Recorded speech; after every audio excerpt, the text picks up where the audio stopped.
Hi, I'm Mike Chartrand. This is Varicocele Surgery Failure, Part 412, update September 17th, 2017, referral approved by Manitoba Health. I'm actually doing this video December 31st, reading from here. I have actually already been to see Dr. Jarvi. The diagnosis was bilateral varicocele. He's going to do an ultrasound and venography. He confirmed that sometimes the veins go alternate routes, like the prostate. When I talked to him about the video I posted on YouTube, going from one testicle to the other.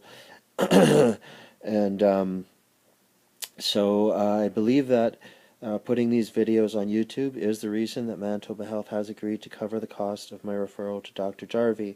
Apparently, my last visit to my doctor was totally unnecessary and painful. My doctor had said that a specialist wants a referral from a specialist. The Winnipeg Regional Health Authority said that since Dr. Saltel did not want to cooperate with my doctor, but only to give a name, that I should get my family doctor to send in the referral anyway. If Dr. Jarvi accepted that referral, Manitoba Health would then decide if it would cover the cost. So Dr. Jarvi did accept the referral from my family doctor, but Manitoba Health did not approve the visit. I got a letter denying coverage. In the meantime, I had phoned the Winnipeg Regional Health Authority and reminded them that they had earlier reminded me that if I did not agree with Dr. MacMahon's position or opinion, that I was entitled to a second opinion and a referral from Dr. MacMahon. So I reminded them that they had arranged for me to see Dr. Saltel instead of Dr. MacMahon, because Dr. MacMahon said that he could not see me for a very long time. I reminded them that, so obviously Dr. MacMahon didn't want to see me. I reminded them that Dr. Saltel had then declined to see me also. So in addition to the left varicocele size not being reduced by my 2008 surgery, I still had a right varicocele, a left inguinal hernia, and a tender bunch of skin going from the left side of my scrotum to my right butt cheek. But none of these issues have been addressed. Dr. MacMahon has said that my left varicocele is not a urological issue. He repeated that 3 times at the end of my visit with him. He said it's not in the letter. He said it's not a clinical varicocele or a significant varicocele. But this does not address any reference to ultrasound, and I gave him letters saying that that was a ridiculous thing to say. As evidence that I don't have varicocele, it's not evidence. That's what I was going for him, is to find the reason why it's big. He's not supposed to say, oh, it's not a varicocele because it's not showing up on the ultrasound, and that's evidence. It's not evidence. I'm going to him for evidence. What's going on? It's up to him to answer the question. He's a professor. That's what he's there for, is to find why it's big. It was obviously big. But this does not address the size of the bunch-up skin or the right varicocele diagnosed at the Mayo Clinic or the left inguinal hernia. So in the meantime, the Quality Process Improvement Officer at the Winnipeg Regional Health Authority Surgical Program had called Dr. Saltel. When I called her to tell her that Dr. Jarvi had accepted the referral from my family doctor, she said that she had contacted Dr. Saltel and asked him to write a letter to Manitoba Health. I said, did he say that he would write the letter? She did not directly answer the question. I said, did he agree to cooperate? She again did not directly answer the question. I said, will he write the letter? She said, he will. And she seemed to know the rules. She seemed to have gotten movement from Dr. MacMahon and gotten Dr. Saltel to agree to see me. And so I believed her at that point. At least I believed that she had the authority.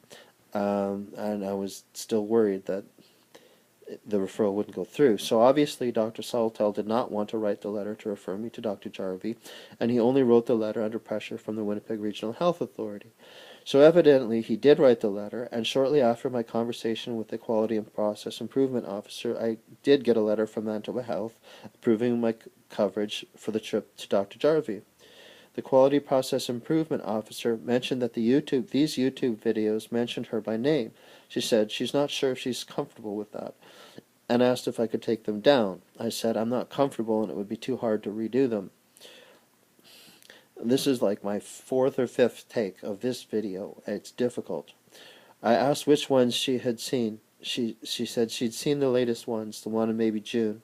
I said, how did you know about them? Do you know of anyone else who's aware of them? She said she's not sure that anyone is aware. She Googled urology problems and came across them accidentally. So I Googled urology problems and these don't come up. I think that the videos are helping me to get some movement on this. She said, no, I don't think so. So I'm going to show a table of contents. Especially if you're having pain from varicocele, I want to hear from you, and to do series on varicocele study, and propose some studies. Maybe do GoFundMe to get more literature, because I believe those of us who are having pain from the varicocele, pain and disability, that it's being minimized. I have severely degenerated discs, diffusely at least is the word, but I believe it's I can't squeeze in because of varicoceles. Anyway, here's a table of contents of the videos I've done so far. You could check them out. Video 1 shows the venogram going from one testicle to the other and talks about why inguinal surgery fails. If you're in Manitoba, I would just get a referral to Toronto. Just don't get the surgery in Manitoba. Part 6 shows the literature on pain and varicocele. And part 4 is more about myself and my story, my history. Thanks for watching, and good luck. I would just get microsurgery in the first place. It's got the best chance of success. So good luck, guys. And again, I'll keep it private, and you could post stuff if you want to share it on grade 4 varicocele on Facebook.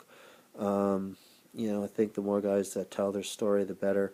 Those of us who have pain from the varicocele, I believe that pain and disability is related often to varicocele, but 30% of surgeries are for pain, but there's almost no study on that. Okay, thanks very much.